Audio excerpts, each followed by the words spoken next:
पंढरपुरात मुख्यमंत्री देवेंद्र फडणवीस यांच्या हस्ते शासकीय महापूजा संपन्न। फडणवीसांकडून सपत्नीक शासकीय पूजा। शासकीय महापूजेत मुख्यमंत्र्यांसोबत नाशिकच्या ओगले दाम्पत्याला पूजेचा मान। महाराष्ट्राची काळजी घेण्यासाठी माऊलींनी आम्हाला शक्ती द्यावी, बळीराजाला शक्ती द्यावी, मुख्यमंत्र्यांचं साकडं। आषाढी वारीनिमित्त अवघी पंढरी दुमदुमली। पदस्पर्श दर्शनासाठी भाविकांची मोठी गर्दी। विठ्ठल मंदिराला आकर्षक सजावट, तर चंद्रभागातीरी वैष्णवांची मांदियाळी। एकनाथ शिंदेंकडून वडाळ्यातील विठ्ठल मंदिरात सपत्नीक महापूजा। बळीराजाला चांगले दिवस येवो, शिंदेंचं विठ्ठलाला साकडं।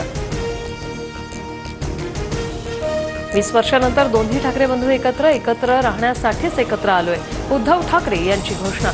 तर बाळासाहेबांचं स्वप्न पुन्हा साकार व्हावं, राज ठाकरेंचं वक्तव्य।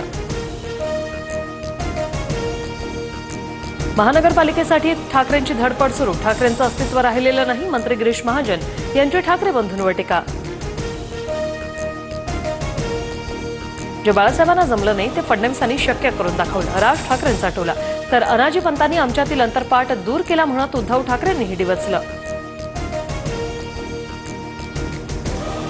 दोन बंधू एकत्र येण्याचं श्रेय दिलं त्याबद्दल आभार मानतो। बाळासाहेब ठाकरेंचे आशीर्वाद मलाच मिळत असतील, मुख्यमंत्री देवेंद्र फडणवीसांचं ठाकरे बंधूंना प्रत्युत्तर।